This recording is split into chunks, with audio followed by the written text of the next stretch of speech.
Y cada vez estamos conociendo un poco más de ese tipo de padecimientos. Hay que identificar y diferenciar entre las infecciones simples y las complicadas, ya que de eso dependerá también el tratamiento que vamos a dar a nuestros pacientes. Y no solo eso, sino también la duración del tratamiento. Durante el transcurso de la plática vamos a ir viendo que hay diferentes formas de clasificar o diferenciar las infecciones de vías urinarias. A grosso modo podríamos diferenciarlas según si es de vías urinarias altas o de vías urinarias bajas. De vías urinarias bajas podríamos mencionar uretritis, subiendo podríamos mencionar la cistitis, y ya una de vías altas pues sería una pielonefritis. Y dependiendo de la localización de cada una de estas, podríamos estar mencionando la diferencia en el tratamiento. Justamente ahorita están enfrente de mí limpiando, entonces si se escucha mucho ruido me dicen, ¿ok? Y podríamos mencionar que dependiendo de la localización vamos a estar diferenciando entre el tratamiento y la duración de este. Un punto muy importante es la búsqueda del antibiótico ideal. ¿Cómo vamos a realizar esto? ¿Cómo vamos a llevar a cabo la búsqueda del antibiótico ideal? ¿Alguien tiene alguna idea? Por 10 puntos para Gryffindor. ¿De qué forma podemos saber cuál antibiótico sería el ideal para nuestros pacientes? Con un cultivo y antibiograma de la bacteria que pudiera salir. Ok, excelente. Muy bien, doctora Heaven. No sé si puedo dar puntos, pero igual lo voy a anotar. Ese tipo de cuestiones pues ya dependen completamente del doctor Muez y del doctor Bonilla, pero igual lo anoto porque sí es algo muy importante que lo tengamos en cuenta. Siempre que veamos un paciente que nos llega a urgencias o que iniciamos a tratar por algún tipo de padecimiento de vías urinarias, lo ideal es tomar de inicio un ego, una biometría hemática, una química sanguínea, mínimo de 3 elementos, y un urocultivo. Ya en la medicina privada, si solicitamos urocultivo, dan por hecho que queremos un antibiograma. En no todos los lugares va a ser así que sí hay que tener mucho ojo con eso. Muy bien, excelente, doctora Heaven. Muy bien. Hay un inconveniente solamente con los antibiogramas y con el antibiograma y con el urocultivo. ¿Alguien puede decirme cuál es? ¿O qué se les ocurre que pueda ser?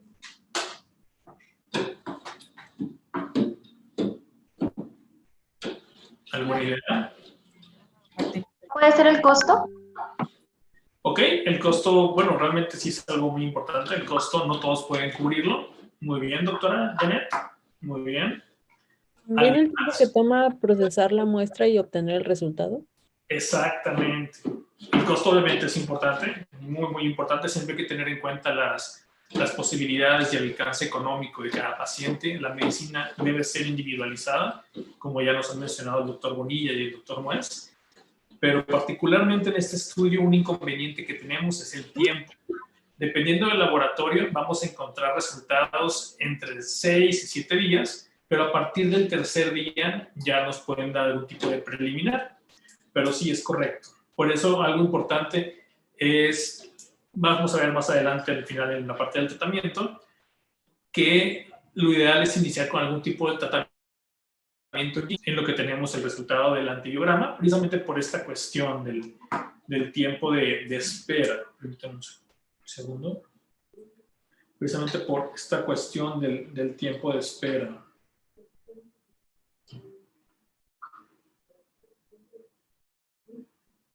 Permítanme, disculpen.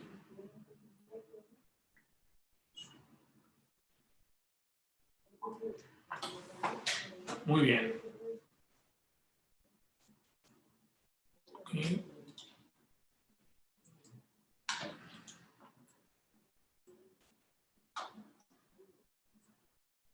Ok. Se me trabó un segundo y ya me movió mucho. Ok. En cuanto a su incidencia, es del tipo de infecciones más frecuentes.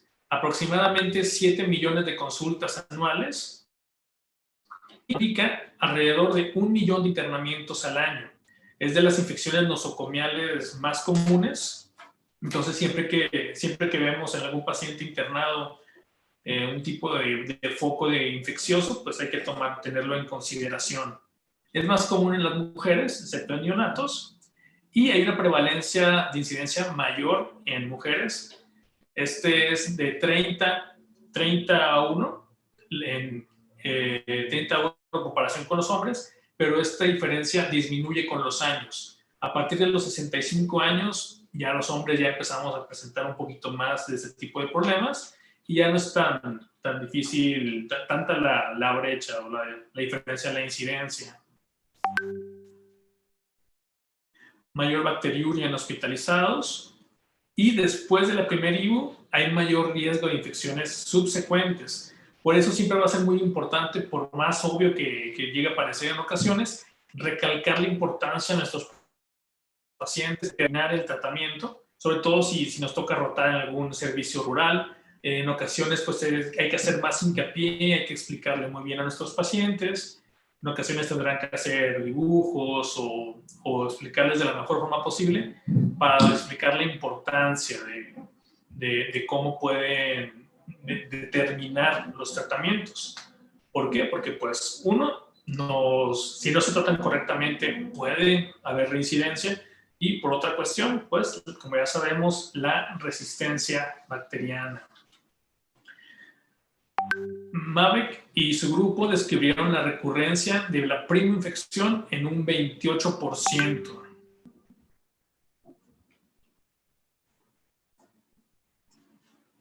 ¿Okay? El uso de antibiótico nos modifica el tiempo de la recurrencia y algo que nos puede condicionar a una IBU complicada es algún tipo de alteración morfológica o algún tipo de variante anatómica. Ahorita vamos a ver algunas imágenes de algunas variantes anatómicas que pudieran condicionarnos una IBU complicada o una IBU de difícil manejo. Como definición, la infección de vías urinarias puede explicarse o definirse como una amplia variedad de condiciones clínicas ocasionadas por gérmenes patógenos que afectan al aparato urinario.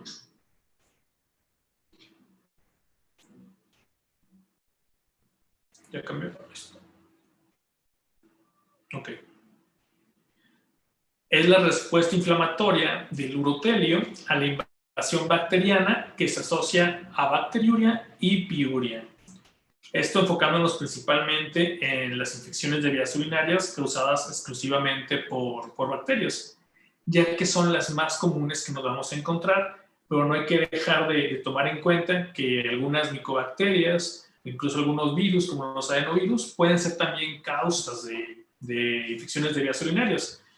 Entonces, lo más común sí es por bacterias, pero hay que tener en cuenta que tanto en personas inmunocomprometidas como en algunos casos excepcionales puede haber infecciones por micobacterias, por micobacterias o por hongos. Hongos, clamidia, cándida, pudiera ser de los más comunes. Y en virus, los adenovirus. Bacteriuria, serían las bacterias, se define como bacterias en orina, puede ser sintomática o asintomática. Piuria, los leucocitos en orina, como una respuesta inflamatoria del urotelio. Algo interesante es que puede haber piuria sin bacteriuria. Como tal, sería una respuesta inflamatoria del urotelio, pero sin bacterias como tal.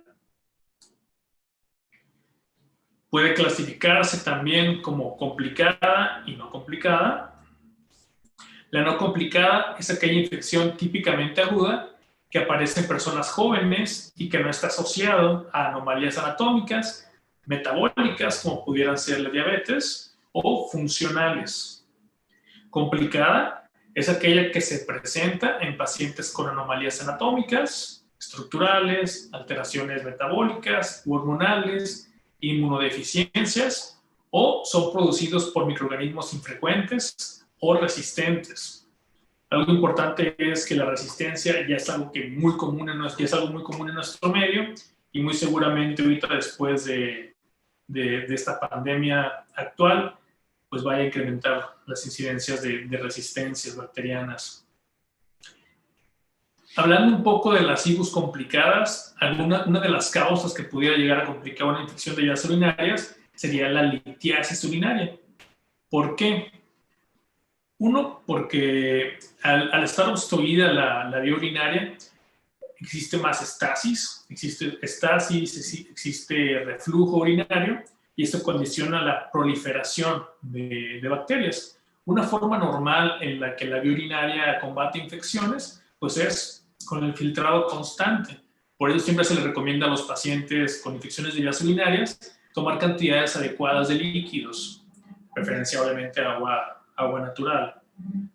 Al estar obstruida la vía urinaria, como puede suceder tanto por estrechezas anatómicas, que es a lo que nos referimos con anomalías anatómicas, un ejemplo pudiera ser eso, como algún tipo de estrechez importante.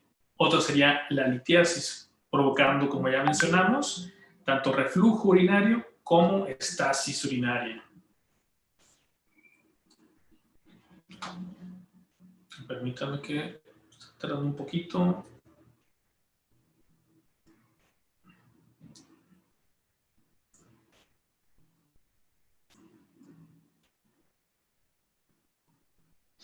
Como tal, no definimos a las infecciones de vías urinarias como crónicas. Las podemos definir como recurrentes y de esas podríamos mencionar reinfección, que sería una infección de vías urinarias recurrente por un nuevo agente, o una recaída, la cual sería por el mismo agente, pero en un periodo de aproximadamente 2 semanas. La persistencia bacteriana sería una infección de vías urinarias recurrente por el mismo agente. Y pues hay que diferenciar entre domiciliaria o comunitaria y nosocomial.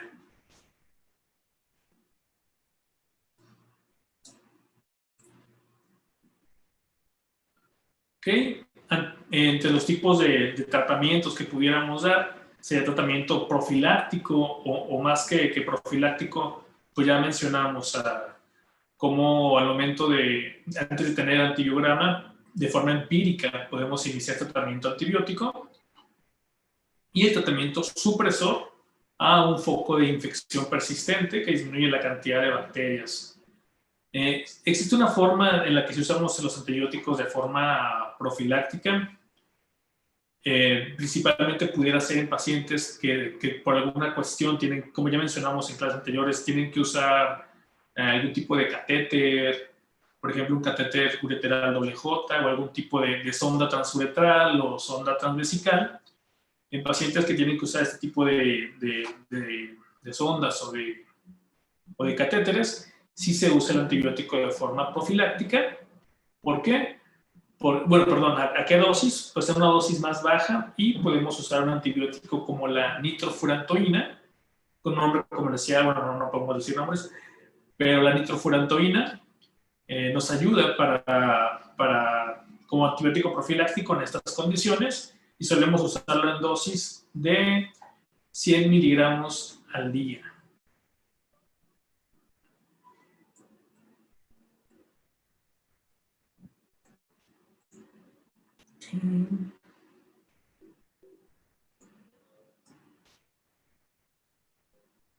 Otra forma de clasificar a las infecciones de vías urinarias pueden ser como infecciones aisladas, que sería una prima infección, una infección en menos de 6 meses, y que es susceptible a tratamiento médico domiciliario con antibióticos normales, comunes. Las infecciones no resueltas, estas pueden ser por una terapia inicial inadecuada. Las causas: resistencia bacteriana, desarrollo de resistencia, bacteriuria por 2 diferentes especies, reinfección rápida por nueva especie resistente, azoemia, que nos estaría hablando de falla renal o algunos datos de daño renal, necrosis papilar por abuso de AINES, masa crítica bacteriana, como los litos coraliformes que veíamos en la imagen anterior, hablando de la litiasis, y el síndrome de Munchausen. El requisito para este tipo para quedar clasificada como no resuelta, pues es ausencia de crecimiento bacteriano durante el tratamiento. No se obtienen cultivos durante el tratamiento y considerar conteos negativos. La estenosis de la uretra podría caer dentro de la clasificación o de los datos que nos pueden propiciar una infección de vías urinarias complicadas de forma anatómica, mediante cuestiones anatómicas. En cuanto al desarrollo de resistencia, 5% de las infecciones de vías urinarias desarrollan resistencia. 48 a 72 horas de tratamiento de forma irregular o a dosis bajas incrementan el riesgo de resistencia. Por eso siempre hay que aclarar a nuestros pacientes que no porque ya se sientan bien, que no porque no tengan ya molestias o síntomas, van a suspender el tratamiento. Y que de igual manera los antibióticos no son analgésicos, no son medicamentos para estarlos tomando cuando tengamos disuria, cuando tengamos algún otro tipo de molestias, sino que deben de usarse solamente bajo indicación médica y bajo supervisión médica.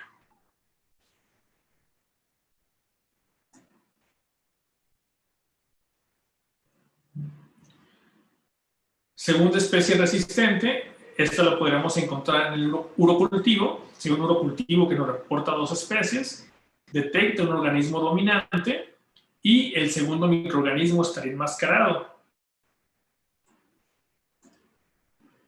El síndrome de Munchausen es un problema psiquiátrico en el cual puede existir inoculación de bacterias, los pacientes no quieren ingerir el antibiótico y el paciente, por así decirlo, busca estar enfermo, por decirlo como un burdo resumen. Entonces va a buscar inocular bacterias, va a buscar el medicamento para poder sentirse enfermo, por decirlo de una manera burda. Aquí tenemos un paciente con un cuerpo extraño y esto en este caso le estará ocasionando los síntomas. La clasificación dentro de los recurrentes, otro tipo de clasificación, vamos a hablar de reinfecciones. Las infecciones en las mujeres pueden ocurrir hasta en un 95% y en hombres se dan cuando existen alteraciones en la anatomía, como ya mencionamos algunas de ellas. La persistencia bacteriana puede darse, por ejemplo, in situ principalmente. La hiperplasia prostática obstructiva también entraría dentro de la clasificación de cuestiones anatómicas que nos pueden propiciar las infecciones de vías urinarias.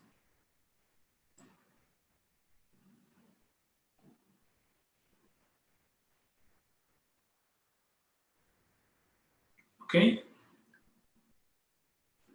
Déjenme ubico. Muy bien. Esta sería una próstata y se ve inflamada. Hablando de la hiperplasia prostática, pues aquí viene el nombre. Hablando de la hiperplasia prostática obstructiva, está inflamada y esto nos puede condicionar infecciones. Al estar obstruyendo, pues limita el flujo urinario y produce estasis urinaria, al igual que como lo mencionamos con los litos, principalmente los coralliformes. Algunas anormalidades urológicas corregibles que causan persistencia bacteriana pueden ser los litos infectados, las prostatitis bacterianas crónicas, los riñones atróficos infectados unilaterales, los dobles sistemas colectores y uréteres ectópicos, los cuerpos extraños, como vimos en la imagen que relacionábamos con el síndrome de Munchausen, divertículos orales y glándulas parauretrales infectadas, muñones ureterales post-nefrectomía, quiste de uraco infectados, quistes comunicantes infectados de los cálices renales, necrosis papilar y absceso paravesical con fístula vesical. Son cuestiones anatómicas o por cuerpos extraños que podemos corregir para disminuir la persistencia bacteriana si llegáramos a encontrar que después del tratamiento persiste la infección. Permítanme un segundo. Permítanme un segundo.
Permítame un segundo, doctor, eso me disculpa.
Listo, doctor, es una disculpa. Déjenme regreso a donde nos quedamos.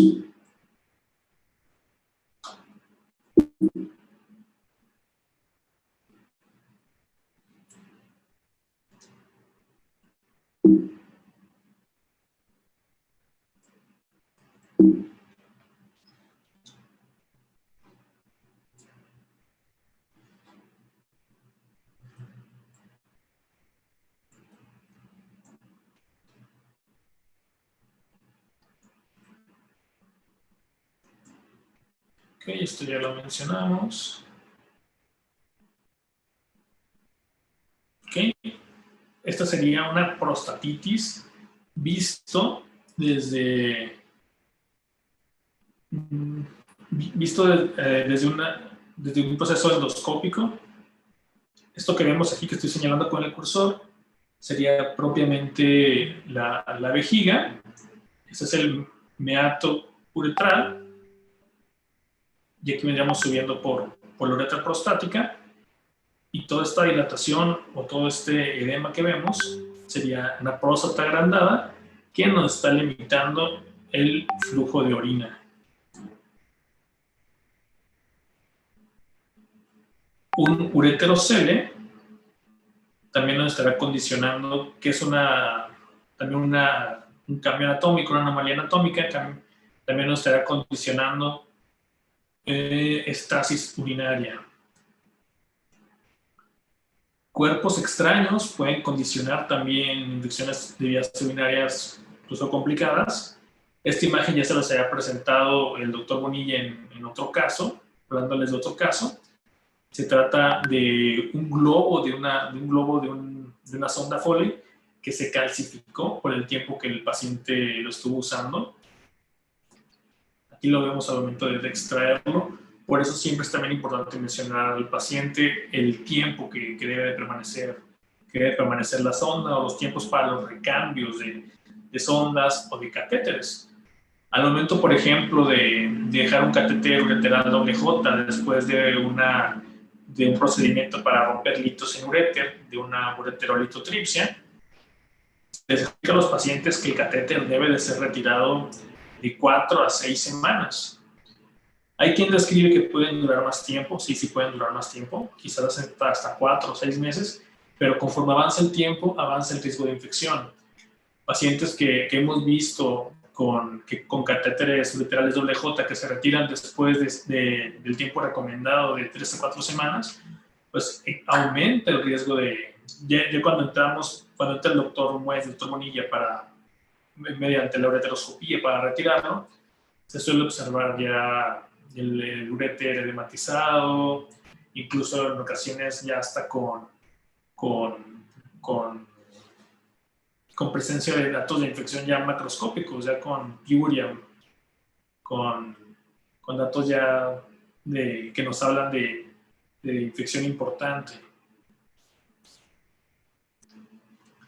Divertículos ureterales. En esta urografía escritora, aquí podríamos probar la vejiga, la uretra y aquí estaría el divertículo. Obviamente también al momento de quedarse aquí la orina, nos crea estasis urinaria, condiciona también a infecciones persistentes, recurrentes o de difícil manejo. Fimosis, cuestión anatómica que también nos estará condicionando un flujo leve o disminuido de orina.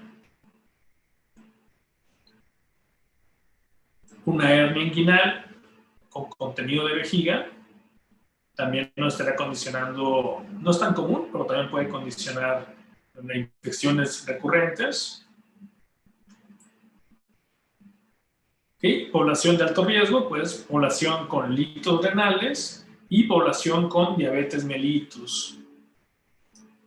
La población con diabetes mellitus tiene mayor incidencia de complicaciones como la pielonefritis o necrosis papilar. Pielonefritis enfisematosa.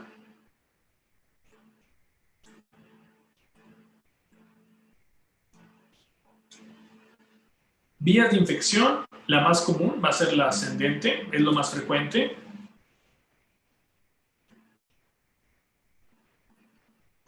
Reflujo vesicoureteral no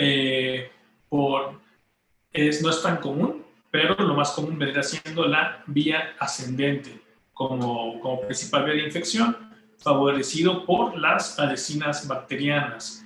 Otras vías serían la vía hematógena, las cuales vienen siendo infecciones fuera de la vía urinaria. Lo más común son especies de Salmonella, Mycobacterium tuberculosis o especies de Histoplasma. Sepsis por Cándida, Staphylococcus aureus, enterobacterias y pseudomonas también pueden condicionar infecciones por vía hematógena.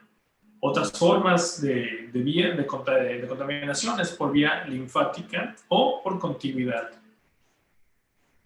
Pasando al diagnóstico, vamos a iniciar primero con la sospecha clínica, después, si tenemos acceso a ellos, los estudios de laboratorio y, si es posible, estudios de gabinete.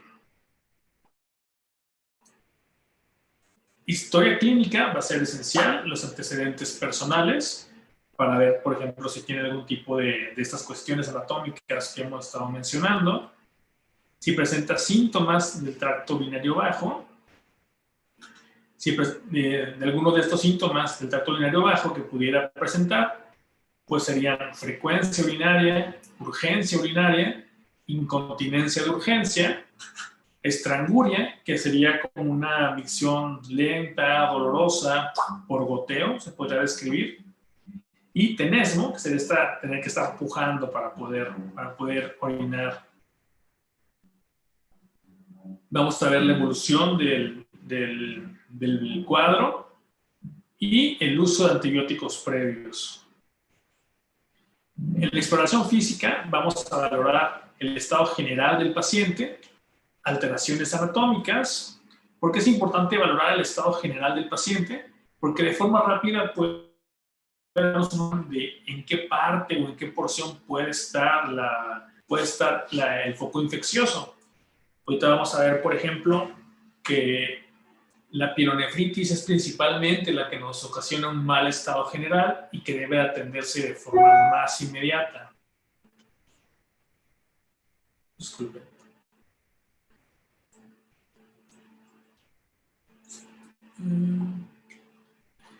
Durante la exploración física, el Giordano va a ser esencial como ya sabemos, es patoneumónico de pielonefritis o de padecimientos como tal de la vía urinaria, pero principalmente del riñón. Los signos vitales pueden estar normales, por ejemplo, en la uretritis, pero en pielonefritis vamos a tener un paciente con fiebre, vamos a tener un paciente con ataque al estado general, un paciente diaforético incluso, entonces van a ser esenciales. En la infección de vías urinarias vamos a tomar también, pues es esencial, una biometría hemática, en la cual vamos a observar leucocitosis. Lo más normal o lo esperado en infecciones agudas, pues sería observar una desviación a la izquierda, reportada como neutrófilos en banda en cuanto al desglose de los leucocitos, lo cual nos hablaría de una infección aguda.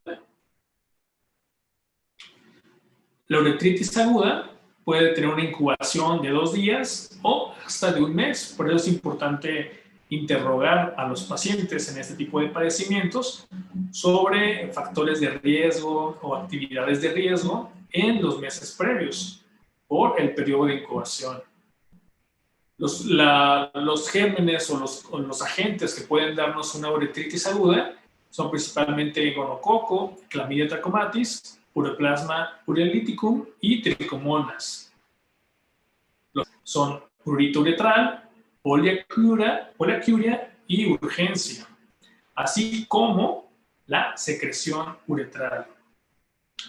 La uretritis gonocócica va a ser purulenta, pero la no gonocócica va a tener exudado mucoso escaso. Hay que recordar que ahí puede haber de los 2 tipos.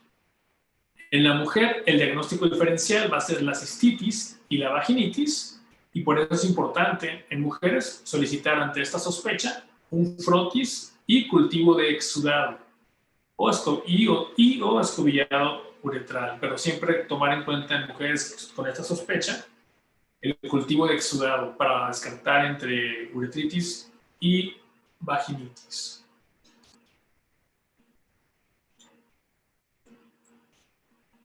Déjame que cambie la diapositiva.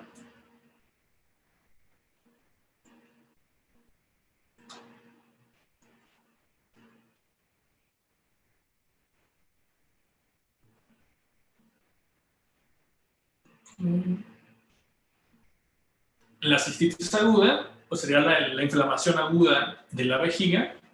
El agente causal más común es la Escherichia coli y lo podemos observar con dolor suprapúbico, con LUTS, con síntomas urinarios bajos, como ya los ya mencionados, pero aquí agregaríamos el dolor suprapúbico.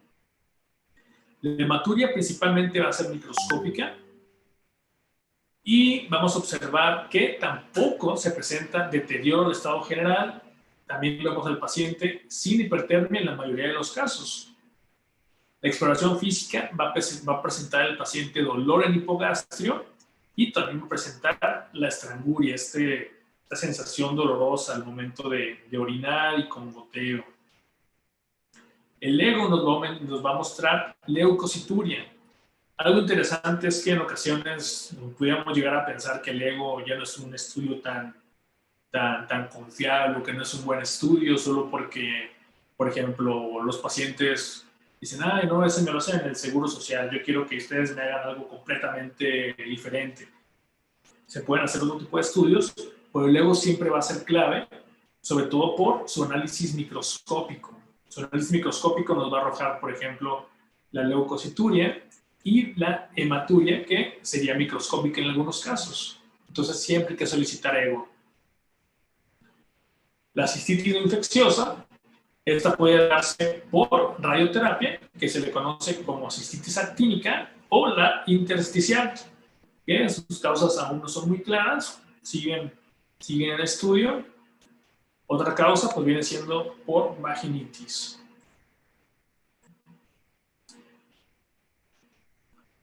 Aquí vemos una vejiga macroscópica con datos de cistitis aguda. Así lo veríamos en patología. La pielonefritis aguda, estamos hablando de la inflamación infecciosa del parénquima y la pelvis renal. Tiene un inicio agudo y vamos a encontrar hipertermia importante, escalofríos, diafuresis profusa y un ataque al estado general. Vamos a ver ataque al estado general, mialgias, náusea, vómito. Es un cuadro más aparatoso y que debe atenderse en ocasiones de forma intrahospitalaria. Es lo más adecuado. Pues en ocasiones también puede llevarse el manejo de forma ambulatoria, dependiendo de estos factores, como ya mencionamos, que el paciente no tenga condiciones anatómicas que condicionen riesgos y que no tengan, por ejemplo, diabetes, que sean pacientes sanos y que respondan durante el inicio del tratamiento a antibióticos. Podemos llevar un manejo ambulatorio de forma muy apegada al paciente. Claro que también hay que saber identificar al paciente, saber qué pacientes van a poder llevar un tratamiento estricto. Si vemos que el paciente, por ejemplo, no sigue muy bien las indicaciones o por su nivel cultural no sigue muy bien los datos que le estamos dando como indicación médica, lo ideal es llevar el tratamiento de forma hospitalaria. Vamos a encontrar dolor lumbar espontáneo o a la percusión. Por eso les menciono que en ocasiones no es necesario como tal realizar el Jordan en algunos casos. Obviamente es lo patologónico, lo más directo, pero en ocasiones solamente con realizar la palpación del punto, solamente con palparlo, en ocasiones el paciente ya siente el dolor. Entonces no tenemos que, les recomiendo siempre primero palpar antes de percutir, porque si ya con palpar comprobamos el dolor, al percutir, pues ahora sí que nos van a recordar toda la vida. El 50% van a tener síntomas urinarios bajos. Se puede presentar orina fétida y la hematuria ya puede ser macroscópica. La BH va a presentar leucocitos con desviación a la izquierda, como ya mencionamos. Esto nos indicaría de que es un cuadro agudo. Es importante siempre pedir una química sanguínea mínimo de 3 elementos para poder identificar los asuados, para poder medir la función renal.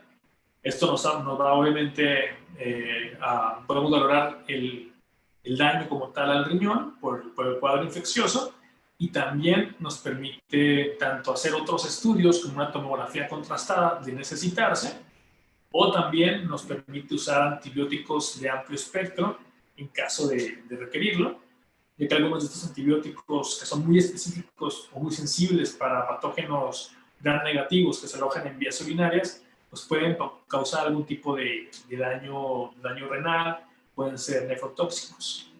Entonces siempre pedir química sanguínea, mínimo de 3 elementos. El ego, que ya mencionamos que es importante por el examen microscópico, claro que obviamente con los demás también, el examen físico y el examen de tiras reactivas, que nos estaría hablando, por ejemplo, de nitritos positivos, urocultivo con el antibiograma y cultivo de secreciones cuando sospechamos, por ejemplo, algún tipo de uretritis versus vaginitis. La piedra angular del diagnóstico va a ser el urocultivo, pero hay que estar conscientes de que no siempre se va a poder conseguir.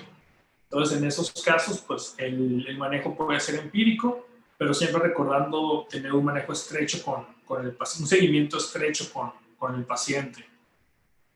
En el examen general de orina vamos a encontrar piuria, bacteriuria, el pH alcalino, eritrocituria y nitritos positivos. Algo importante de aclarar a nuestros pacientes al momento de realizar el estudio es que debe de ser mediante la técnica del chorro medio. Aquí vemos al químico realizando el examen microscópico. Bacteriuria significativa. Dependiendo de las diferentes patologías, lo que nos reporten en los cultivos, vamos a ver qué tan significativo es o no, dependiendo de esto de las unidades formadoras de colonias. El color aquí no nos favorece mucho, pero la cistitis simple, necesitamos que nos reporten más de 100 unidades formadoras de colonias. Para la cistitis hemorrágica, de igual manera, más de 100 unidades formadoras de colonias. Igual para la cistitis recurrente. Pero ya cuando hablamos de una pielonefritis aguda, para ser significativo necesitamos que nos reporten más de 1000 unidades formadoras de colonias. En la prostatitis aguda, cualquier recuento de enterobacterias va a ser significativo, ya que de forma normal no debe de haber ahí bacterias. Algo interesante es que cuando sospechamos de prostatitis, lo ideal y lo indicado es solicitar un espermocultivo, ya que en el orocultivo y en el ego muy seguramente no lleguemos a encontrar nada.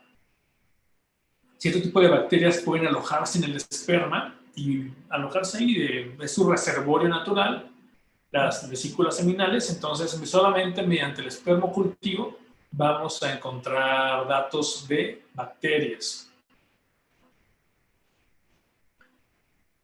Bacteriuria asintomática, para ser significativa, deben de reportarnos más de 100.000 unidades formadoras de colonias. En las infecciones complicadas, de igual manera, más de 100.000 unidades formadoras de colonias. Y en la bacteriuria del catéter, también más de 100.000 unidades formadoras de colonias. Aquí tenemos nuevamente un ultrasonido con una próstata crecida. Normalmente la próstata debería de ser aproximadamente de este tamaño. Todo esto que vemos aquí es una próstata. Aquí tenemos un riñón con dilatación de los cálices y de la pelvis renal, con ciertos datos ya de, incluso de hidronefrosis. Entonces va a ser importante siempre tomar estos estudios de gabinete cuando no sea posible. La radiografía escritora ya no está tan en uso. Si pueden usar una tomografía, qué mejor. El tratamiento, vamos a ver que el tratamiento vamos a tener las medidas generales, como son la micción frecuente y completa. Por eso les menciono, es un barrido natural. Indicar al paciente que esté constantemente tomando líquidos ayuda con el barrido natural. Una ingesta superior a 1500 mililitros al día nos va a ayudar mucho.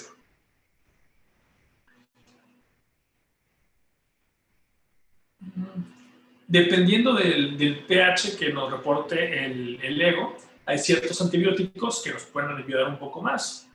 Por ejemplo, mediante en una actividad en un pH alcalino, aumentan su actividad las sulfonamidas y la eritromicina, y en pH ácido, las tetraciclinas y la nitrofurantoína. Sin embargo, el pH no va a ser lo que nos va a indicar cuál va a ser el tratamiento a seguir, sino, uno, las alergias que puede llegar a presentar el paciente, las comorbilidades, las complicaciones y principalmente el germen que estamos sospechando.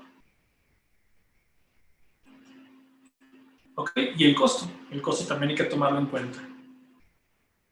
No vamos a poder andar recetando imipenem a diestra y siniestra, tanto por la resistencia antibiótica como por el amplio espectro y como por el costo. Obviamente no cualquiera puede pagar 8,000 pesos por antibiótico.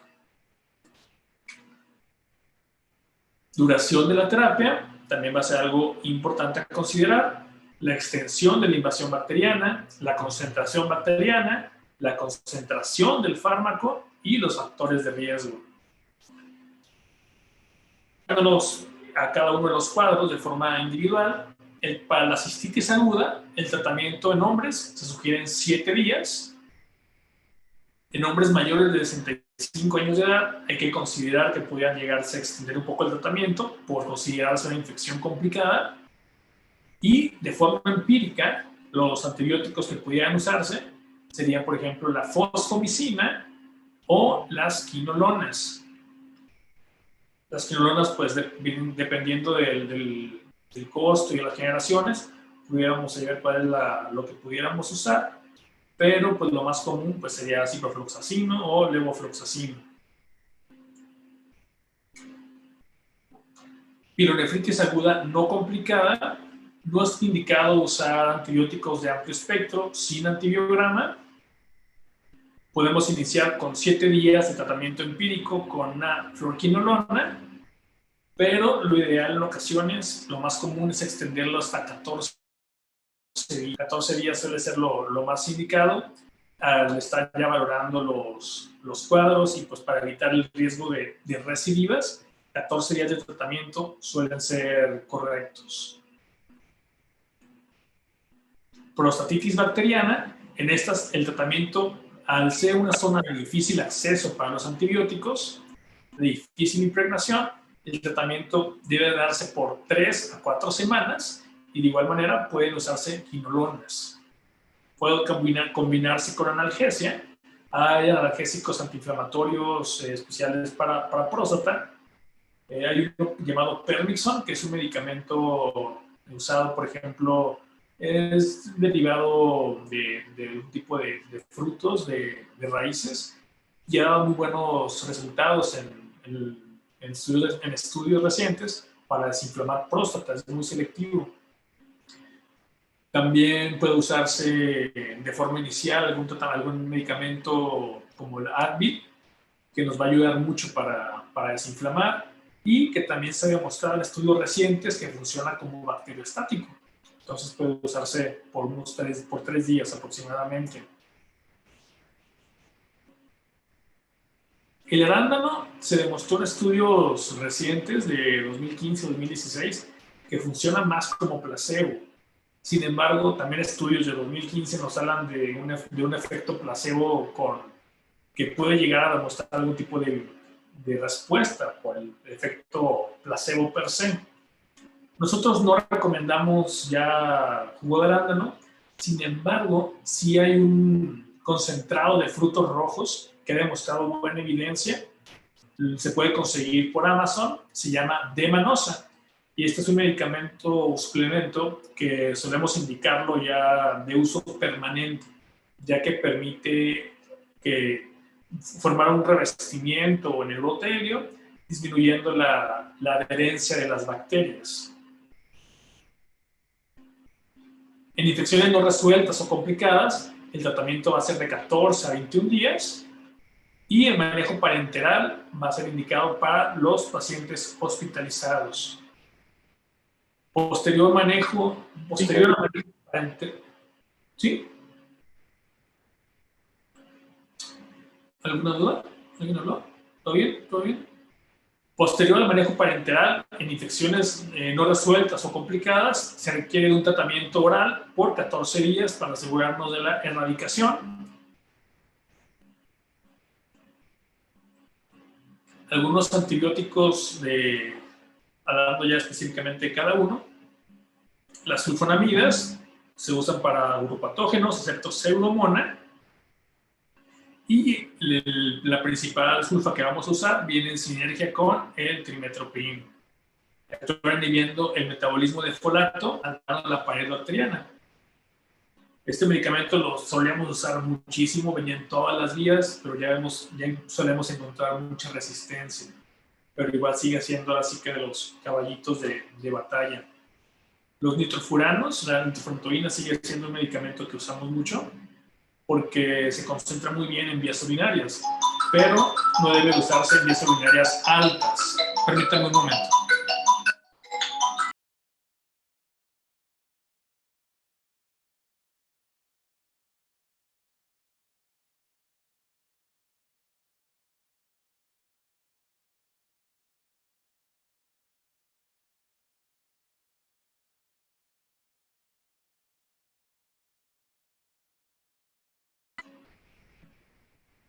¿Okay?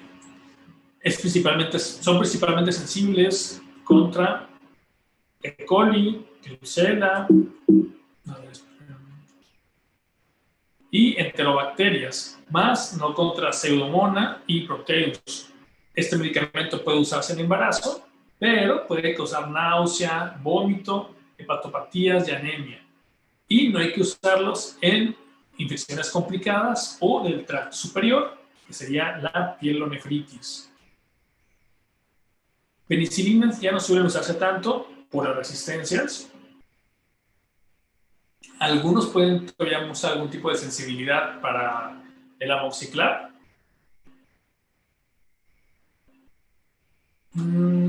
Aminoglucósidos, estos son de elección en la urosepsis, pero hay que recordar que son tanto ototóxicos como nefrotóxicos. Entonces, por eso va a ser importante estar siempre revisando la función renal antes de indicarlos. De lo más indicado es la amicacina, pero siempre hay que tener en cuenta la función renal. Tetraciclinas, la doxiciclina es de elección, suelen usarse para las uretritis, infecciones por que son como podrán ser por Neisseria, micoplasma, y pueden causar trastornos digestivos, anemia plástica y hemolítica, y pueden causar también elevación de la urea.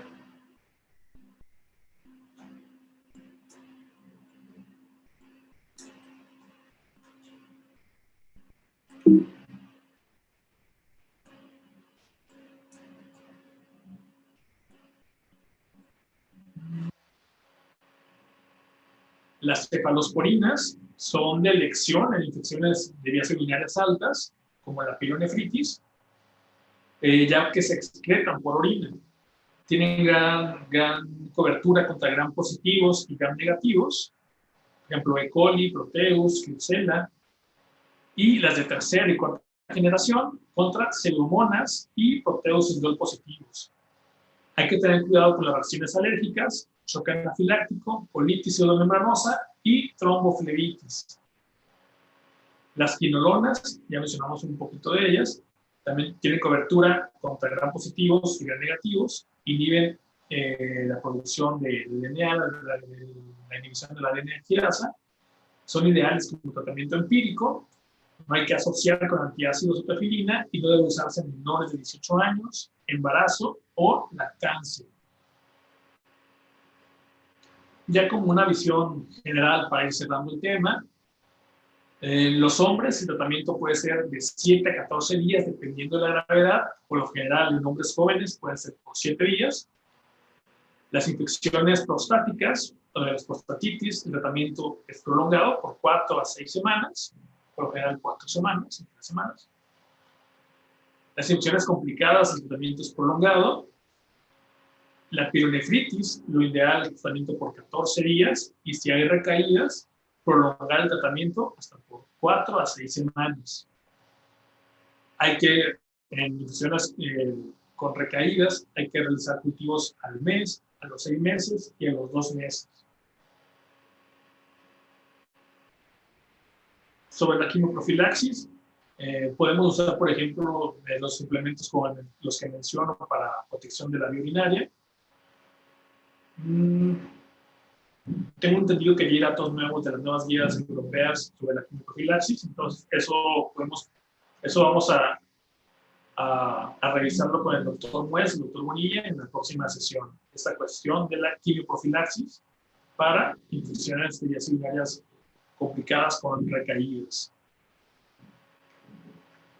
Conclusiones. Hay que considerar las infecciones de vías urinarias como una patología con diferentes escenarios de resolución, que puede ser espontánea, puede no dar tratamiento, como una bacteriuria asintomática en ocasiones, hasta la urosepsis. Hay que protocolizar en base a las clasificaciones sugeridas por las guías clínicas y valorar las comorbilidades existentes en los pacientes. La piedra angular del manejo va a ser el urocultivo, pero si no tenemos acceso a él, podemos individualizarlo por los gérmenes más comunes en nuestra comunidad y por el cuadro. La selección del antibiótico ideal va a ser de acuerdo al antibiograma, y hay que mantenernos actualizados en nuevas opciones terapéuticas o profilácticas que permitirán evitar las resistencias bacterianas. Muy bien, doctores. Vamos a dar por concluida la sesión de hoy. ¿Alguien tiene alguna duda? ¿O quisiera hacer algún comentario?